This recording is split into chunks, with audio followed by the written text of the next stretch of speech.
तत्परं पर्याय विद्महे ज्ञानलिङ्गेश्वराय धीमहि तन्नो गुरुः प्रचोदयात्। ओम योग महर्षि डॉक्टर स्वामी गीतानंद गिरि गुरु महाराज की जय।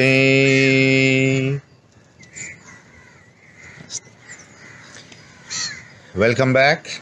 Swagatam, Vanakkam, Namaskaram, Namaste, Buongiorno, Buonasera, Buonanotte, whichever part of the world you are logging in from. Thank you for taking time to be with me today. Today, in this scintillating Saturday morning sessions, Divya loves to give these phrases, twinkling Thursdays, and also I said, let's keep it as scintillating Saturdays, where we share some information that is of the universal nature and we try to grow into it. As I promised, today's session will focus on the concept of mantra, and this will act as a prelude into the Mantra Yoga Sadhana 12 sessions that I'm starting next week on Thursday. Registrations close on Tuesday, so if you plan to be there, sign up as soon as possible. And if you have any issues with the payments or other things, you please email me personally and I'll see what best I can do for people, because money for me is never the criteria by which you hold back anything. Money is a form of exchange. So exchange is important, but at the same time, money is not the only criteria. There are other criteria also. So if there are issues regarding financial that are holding you back, please email me and we'll see what we can do about it. Mantra is composed of two components in that term, and mantra, yantra, tantra. These are the three points of the triangle on which you can say that the Gitananda tradition is built. Mantra, tantra and yantra. Mantra as a tool, that tra here implies a tool for the mind, a tool with which you can work with the mind, because we as a human being have been fortunate to be blessed with a mind. Of course, the issue is we don't use it much. Manushya, Manav, Manidan. All of these words, if you look, are words for human. Manushya is the being who has mana. Manav, the being who has mana. Manidan, Manam Udayavan Manidan, the one who has Manam. Manam is the Tamil equivalent for the Sanskrit word Manas. And as I have said, the word Manas or even Manam has to be understood as not just the mind, but mindful heart and a heartful mind. The head and the heart come together in the word Manam. So it is not just that which is in the head. We think of mind as being in the head. Mind is not in the head. Mind is not in the brain. The brain is only the receptor through which we can connect to the mind in which we live. Mind is like the water in which we live. Mind is everywhere and we connect to the mind. That is why the Manomaya Kosha is that part of us that can connect to the mind. And then we develop all the aspects that are called psychology. Yantra, a tool to understand the matrix of the universe, and we ran the Yantra Navangam 9 sessions, a very beautiful series we had on the Yantra, where we explore what is the matrix of the universe and how we have a place in it. What is our place in the universe and how we can understand the cycles of the universe, those beautiful cycles that are there. So, Yantra is a tool to understand the matrix of the universe. Mantra is a tool to understand the mind and work with it.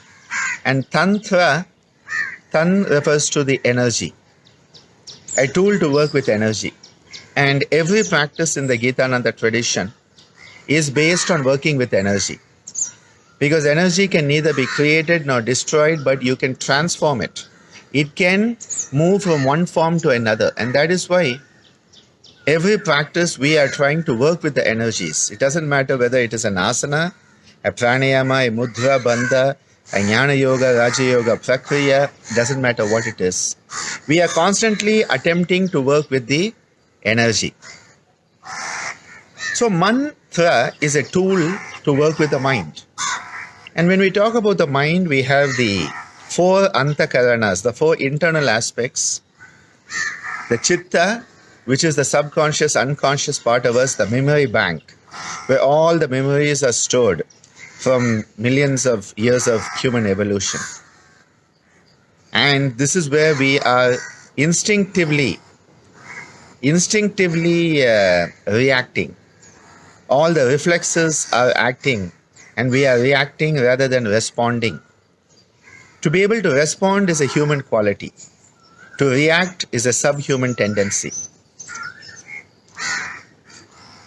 So the chitta is the component of the mind that is dealing with the primitive parts.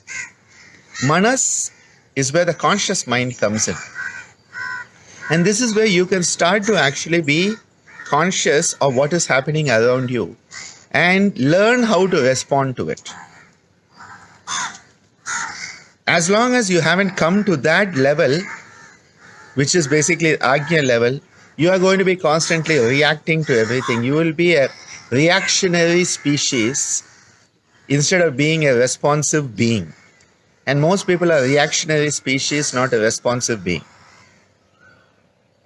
Hence, when we work with mantras, we are working on developing the human part of our consciousness, which is able to rise above reactivity and start to deal with responsiveness. The next component that we have when we talk about mind in yoga is the concept of buddhi. This is the intellectual part of us, the part that can have discernment and make choices.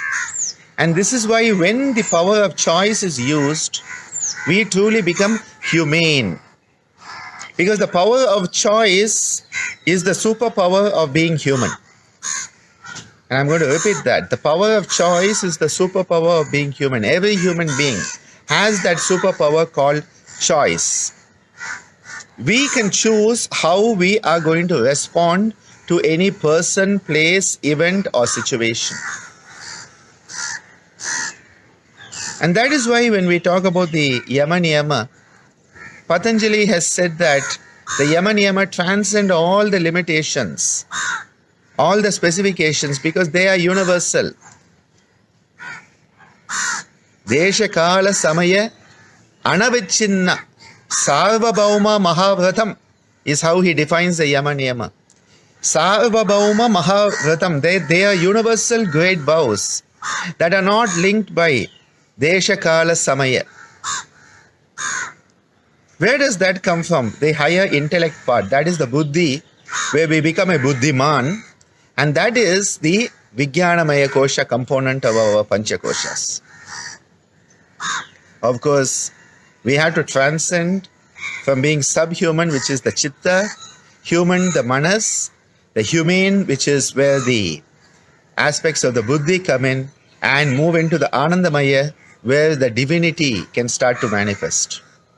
Each one of us, Aham Brahmasmi, Tattvamasi, we understand that we are the cosmos, but because of avidya, the ignorance, we don't realize it. So when we are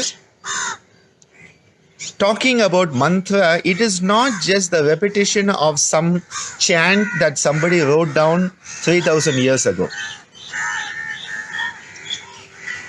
All the Vedic mantras, and in fact, to find an English word, it's not really, chants are not really a good word.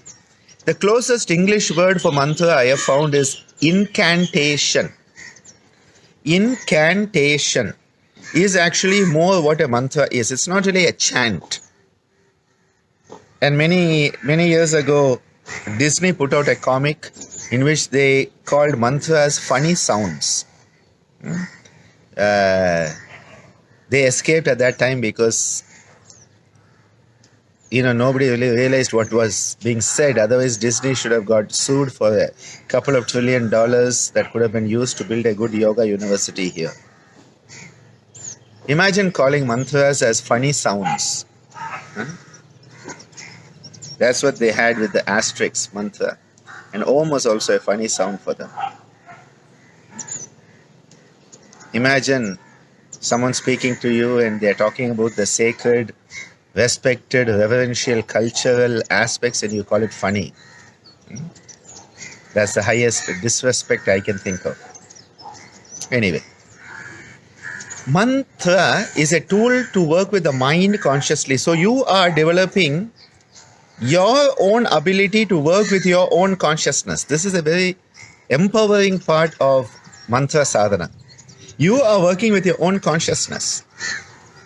Now, if you try to tell this to most people, they're like not interested.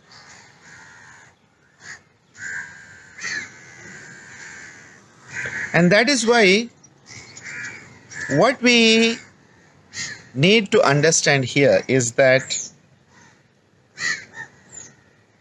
the person should want transformation. Otherwise, these concepts make no sense to them. And so the ancient cultural leaders, the rishis, those great seers who could perceive the universe as it is, they said these people will not listen if I tell them this way. So what do I say? Well, God is there in high heaven, and if you chant this mantra, you will be blessed with long life, you will be blessed with a good wife, you will be blessed with noble children, you will not have disease, you will have a lot of money, you will have good fortune. And then people are like, yeah, then I will chant it.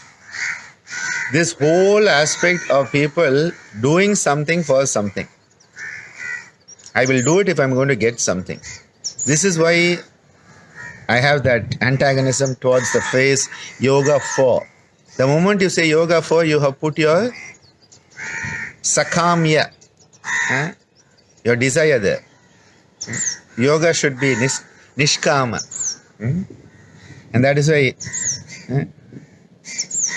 managing health through yoga rather than yoga for better health, yoga for stress. Yoga for stress, yeah, you do yoga, get more stress. Yoga for diabetes, do yoga, get diabetes. Doing something for something. No, we need to overcome that. But people were told that, so they said, okay, here is this chant, and if you chant that, this is going to come. Arogatam adoshatam susahitim suputratam samahitayurashtabhuti apyubaiti sochihat. For the Mahaganesha Pancharatnam, Adi Shankara says, otherwise people will not sing the Mahaganesha Pancharatnam. Beautiful verses. We are going to look at that in our Mantra Yoga Sadhana course starting next week. At the end, they'll have what is called Phala Stuti.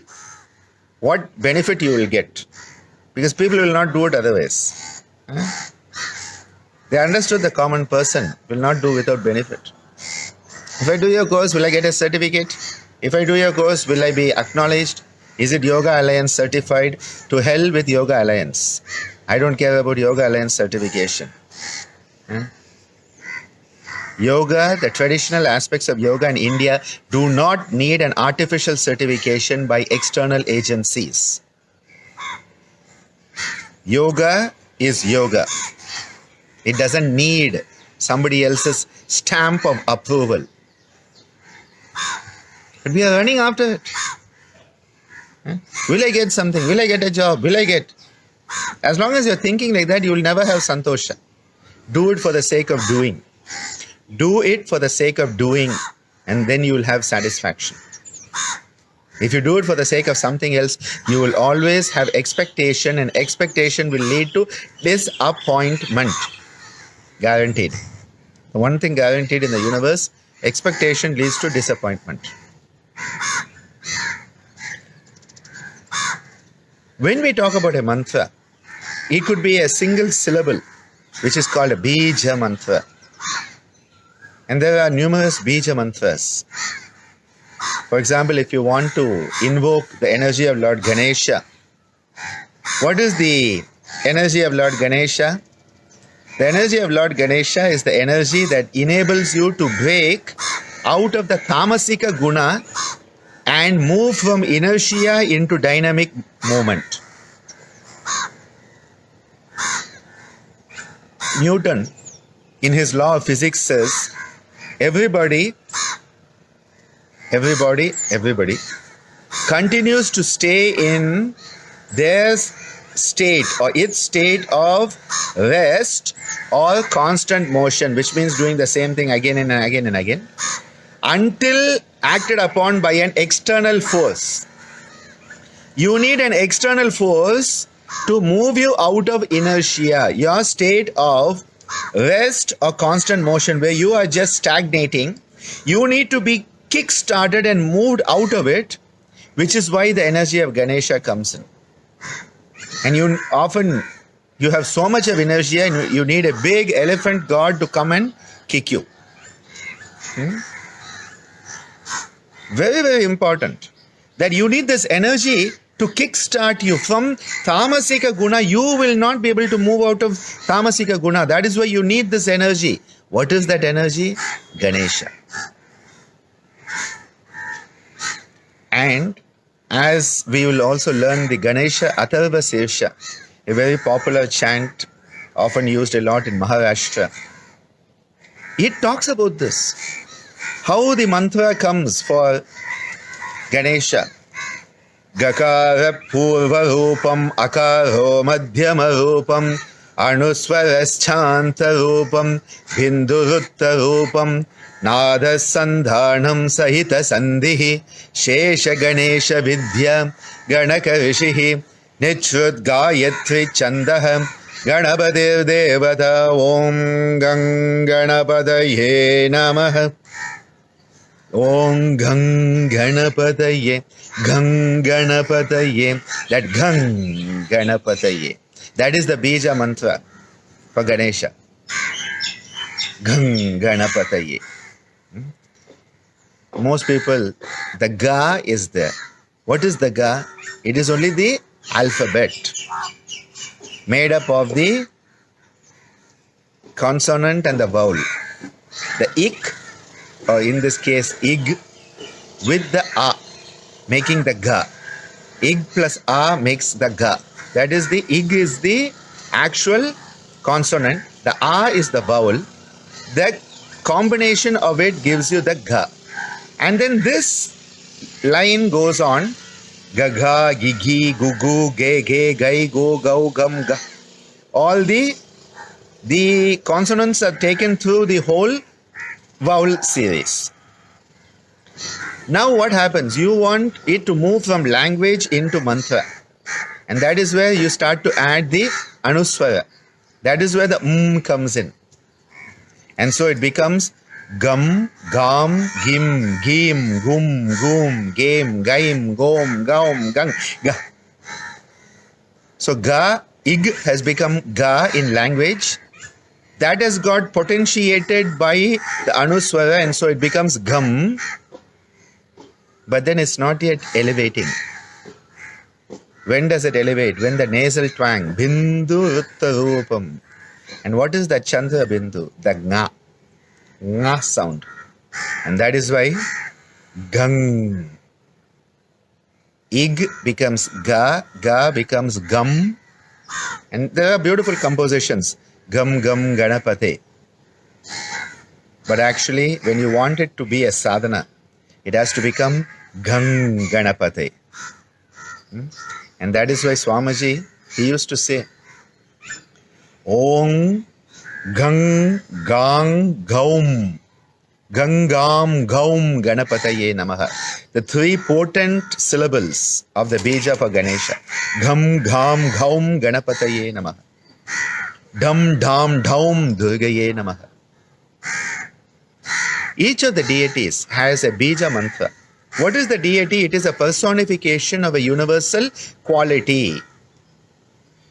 And that is why someone said, if I want to chant for a deity, for example, the Lalitambikai, which is a form of the mother goddess, is it enough if I say Om Shri Lalitambikai Namaha? Is that enough, or do I have to chant all the 1008 names of the Lalita Sahasranama? Both are useful. Both are useful. But what we have to understand is that each has its place. It is like sometimes you have long answers, sometimes you have short answers, sometimes you have one-word answers, and sometimes you have multiple choice answers. Each has its place. Each has its application. Each has its usage. That is the Viniyoga, the usage, the application of that concept. So sometimes you need to be using the mantra sadhana as just a bija mantra. And that is why each of the chakras has its own bija mantra. Lang. Again, please understand, I am pronouncing with the nga. Because without that Chandra Bindu, without that nga sound, it will be just a placid sound. It will not be activational. If you want the sound to activate the energies you think you're activating, you need to use the nga, the nasal twang. That is the elevating part. And that is why it becomes lang, wang, rang, yang, hang, ang, and ong. Now, because you are using the 7, many people, they put the om here. Because the om, which has actually become ong, om has become ong, that is at the top of the head, the Sahasrara representing the under chakras. Hence, here you have a sound ang. Lang, wang, rang, yang, hang, ang, ong. Lang, wang, rang, yang, hang, ang, om. That is how the bija mantra sadhana is done for the chakras. Each of the chakras has that bija. What is that bija? It is its pin number. Whenever you go to the ATM, they ask you for a pin number. Whenever you go for an online transaction, you see the business part of me is so bad, I don't even know the word transaction. Whenever you go for an online transaction with your credit card, it says, what is the CVV number? Huh? When you go to your email, it says, what is your password? If you go into somebody's computer, it says, enter the password. The password is not an essay.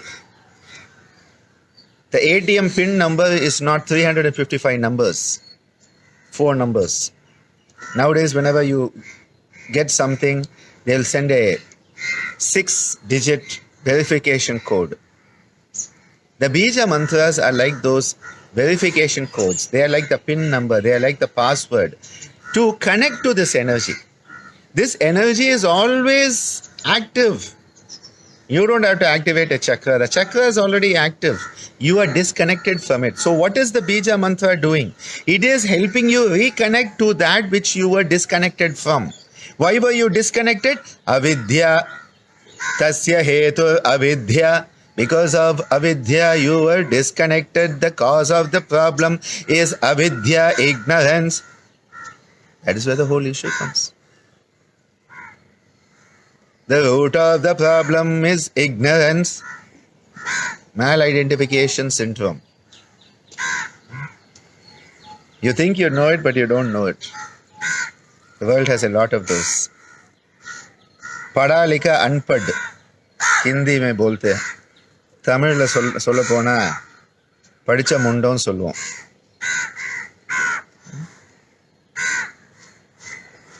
See, when you want to take these concepts to the modern generation, the young people in our country, in the world, and people who have gone through the modern educational system have been told, oh, It has to be scientific. And the new religion called science has come up, where everything has to be validated by science. And if it's not validated by science, it is false belief, religious indoctrination.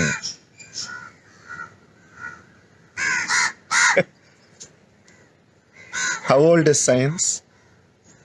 Couple of 100 years of evolution. What are the tools we use in science? Tools that we have created based on our sensory apparatus. And then we say, if that tool based on my sensory apparatus doesn't register something, that thing doesn't exist. This is like a small kid, sitting in its small box and saying, if it is not in this box, it doesn't exist in this world. If I cannot see it, it doesn't exist. So I'm sitting in my box in India. America doesn't exist because I cannot see it. It's as bad as that, actually. We are so locked in this scientific verification. Now, whenever science comes to the same conclusion that spirituality has had and tradition has had, I'm happy about it, because it means that they are starting to come together, and it gives me a very nice, beautiful sense of joy when I find this happening. But if it doesn't happen, do not think it doesn't exist.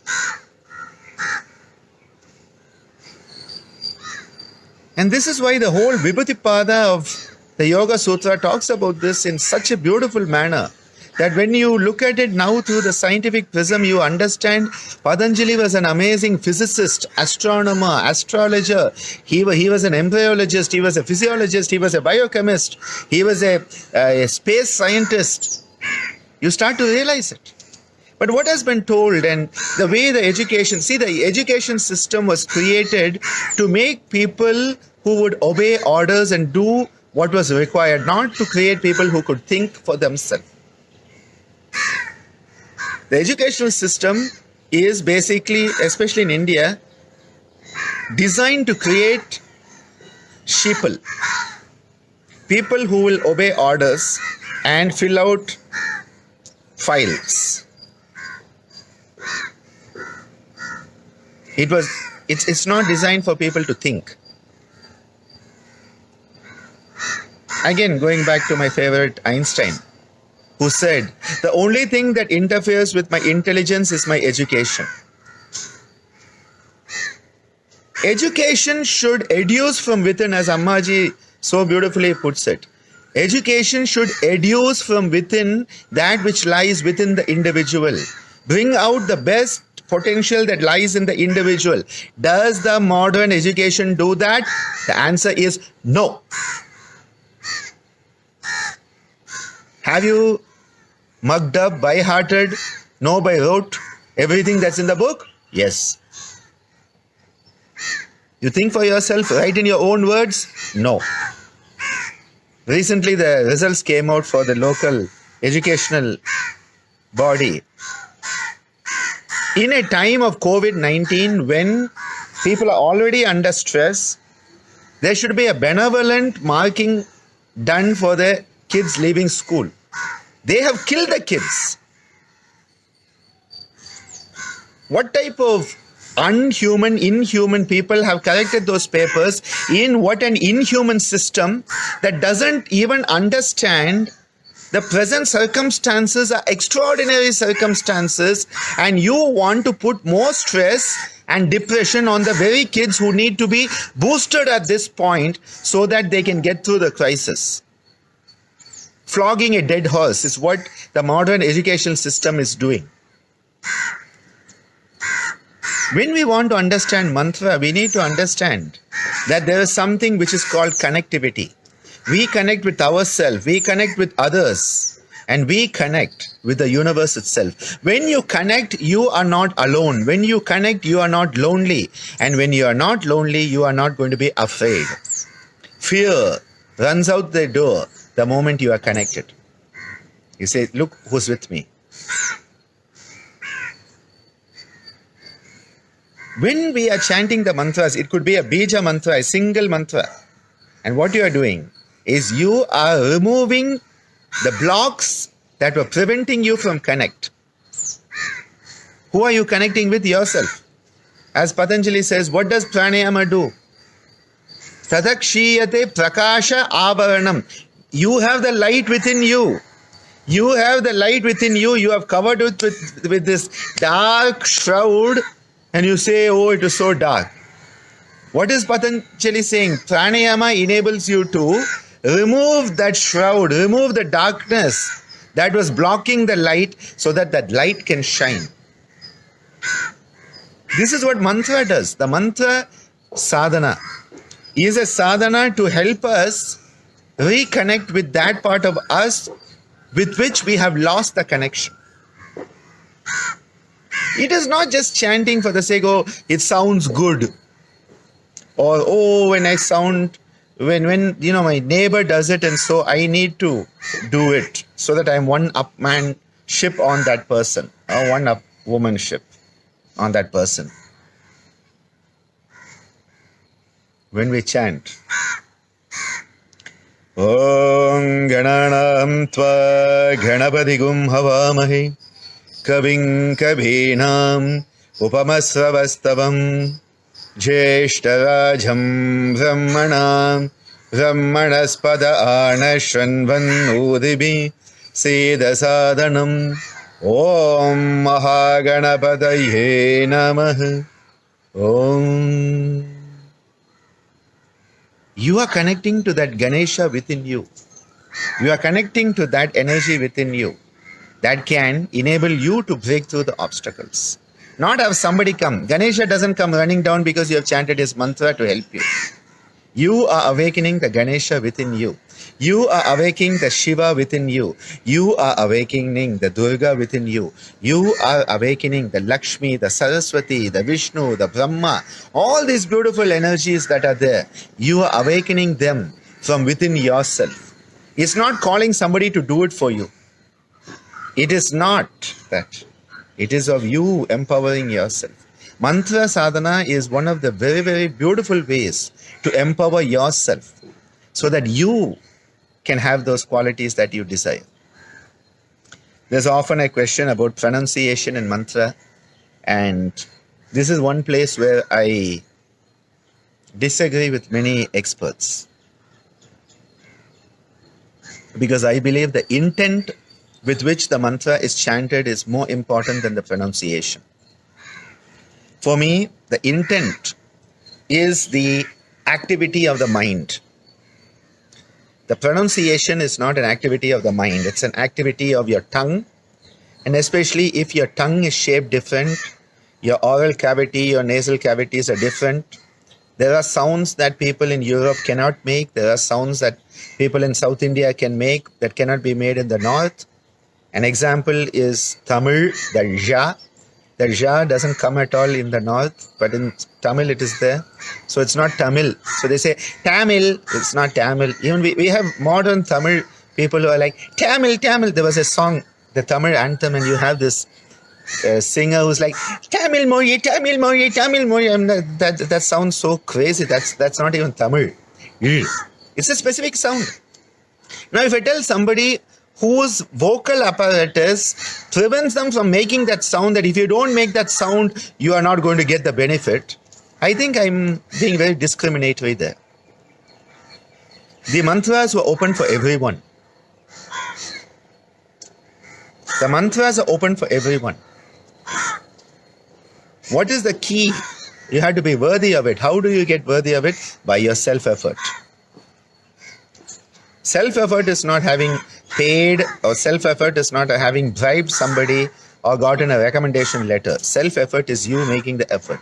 When you make that effort, now your effort should be channelized towards making the sound as closely possible by your vocal apparatus.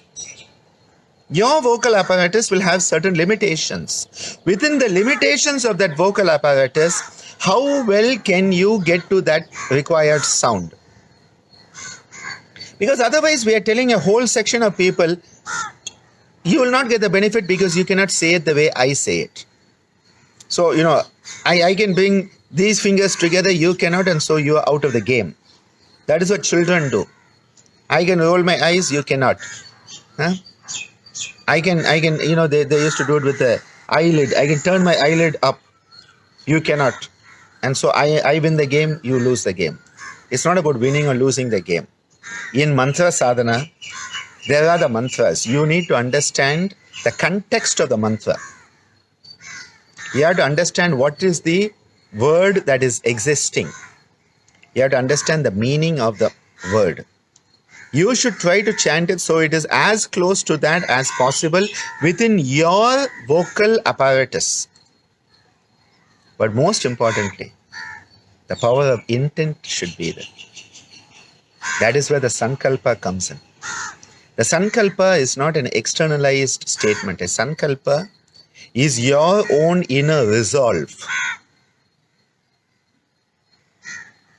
Sankalpa is your own inner resolve that you want to connect with this form of energy in the universe. You want to connect to that energy. That intent has to be pure. Not that I am calling Ganesha so that I will get this. I am calling Shiva because I will get that.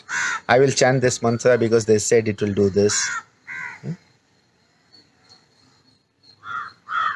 We need to overcome the limitations put on by our egotistical, selfish desires. A sankalpa can also be an aspirational statement. It may seem impossible. It is like, I hope that the present pandemic be the catalyst that can transform humanity. For me, this is an aspirational statement. It is an aspirational statement of an inner resolve. It is a sankalpa. So when you are chanting, Ya kundentu tusharahara Ya shubhrabhastravrtam Ya veena-varadhanda mandhitakara Ya shveta padmasana Ya brahmachuta shankara prabodhibhir Devai sada vandita Samam patu saraswati bhagavati Neshesha jhatya aham. What we are doing is we are connecting to that Saraswati energy, the energy of knowledge, the energy of your right brain, that capacity for the artistic perspective, the capacity for the abstract understanding. You wish that come into your life because then quality comes into your life. We are so focused on quantity that we don't focus on quality. Do you have 1,000 ashrams? Do you have 1 million followers on Twitter? How many people watched your last video? What is your total turnover of your institution? Are these criteria for spiritual evaluation?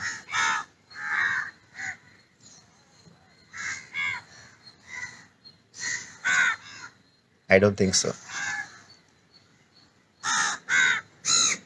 Qualitative aspects are qualitative. You cannot quantify them. And quantitative aspects usually don't have much qualitative experience to them. You can buy a lot of things with money, but you cannot buy peace. You cannot buy happiness. You cannot buy love.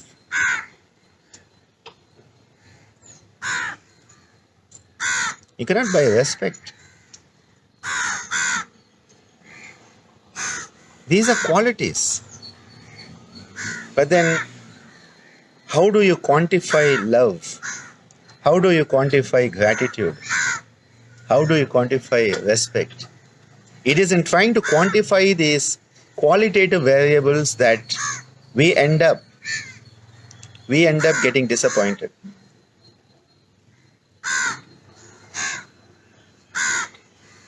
It is so important. That is why when we talk about mantra sadhana, mantras are not just something that somebody chanted in a puja. Traditionally, the mantras are in our culture in Sanskrit, but there are also a lot of Tamil. When I think of the Siddhas, Mahavakyams, the great teachings of the Siddhas, these are in Tamil. They are mantric statements. The Kohans that are there in the Zen culture, they are mantric statements. Many of the amazing Gregorian chants, they are mantric statements. All ancient cultures understood the power of focusing the mind, because where you focus the mind, you are making the mind a potent tool of transformation. And mantras are one of the ways in which we can learn to work with the mind, focus the mind. We often use the word control, but nowadays I'm hesitating to use the word control the mind because control has become such a negative word.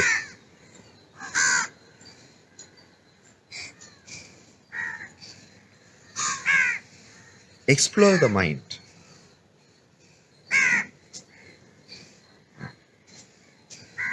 That's what yoga is all about. Yoga is all about exploration and transcendence.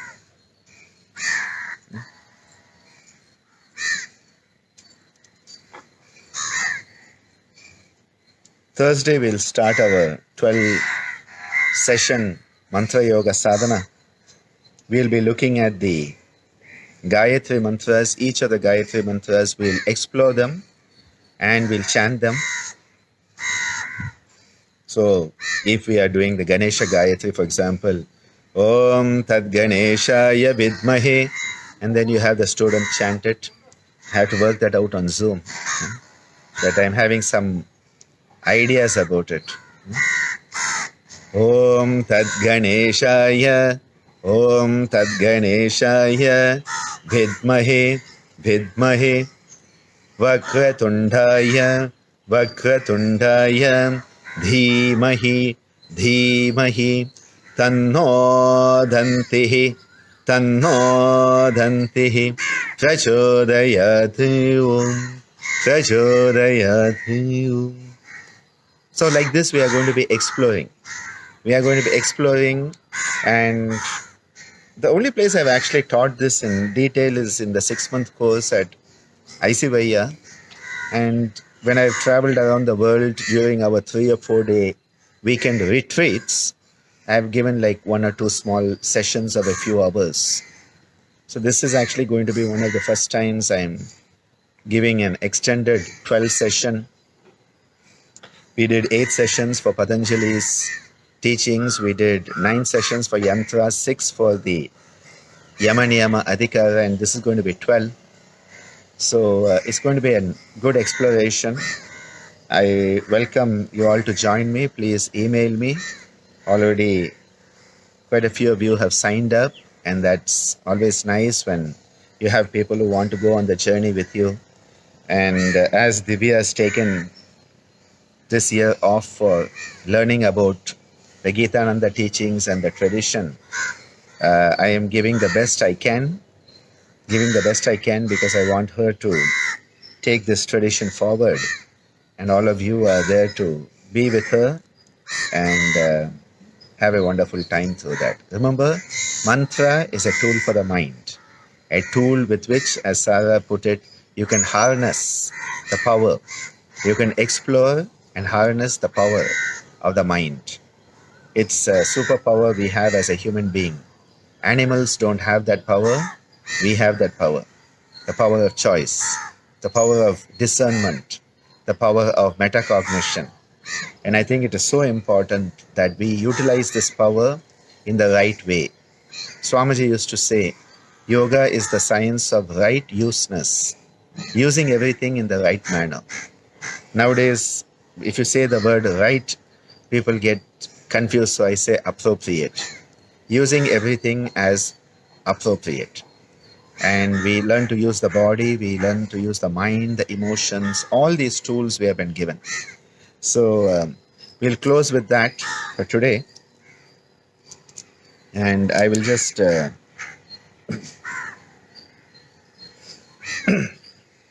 conclude chanting the beautiful mantras that Swamiji used to love so much, and we chant in the puja on Sundays. So what I'm going to be working on basically are mantras we use in the ashram for the morning aarti, the Dasaslokiya Vadi Shankara, which I referenced a lot, Lingashtakam, which gives me a chance to tell a lot of stories. We'll have a lot of stories going in. The Ganesha Pancharatnam, which Divya sang on Thursday from Adi Shankara. And the Ganesha Atharva Sirsha I'm considering because it has again many concepts that are relevant to yoga. The Kambli Swami Stuti, a few other things like that. So I just thought, let me conclude today chanting the 5 mantras that you will be learning in the Mantra Yoga Sadhana that were so loved by Swamiji.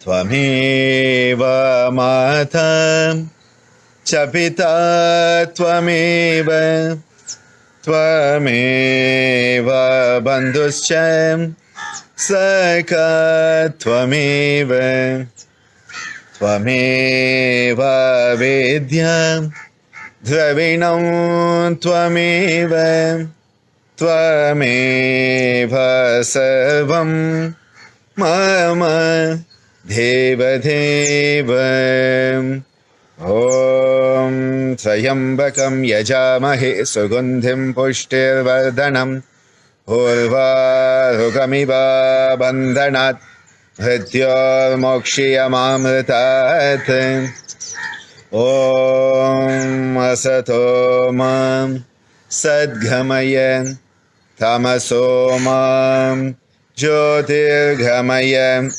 Hrityor Mam Amritangamaya Hari Om Tat Sat Om Purnamadam Purnamidam Purnat Purnam Udachyate Purnasya Purnamadaya Purnameva Purnam Avashishyate Om Sahana Bhavatu Sahano Bhunaktu Sahabhiryam Karvavahai Tejasvinavadhitamastu Ma Vidvishavahai Om Shanti Shanti Shanti Om.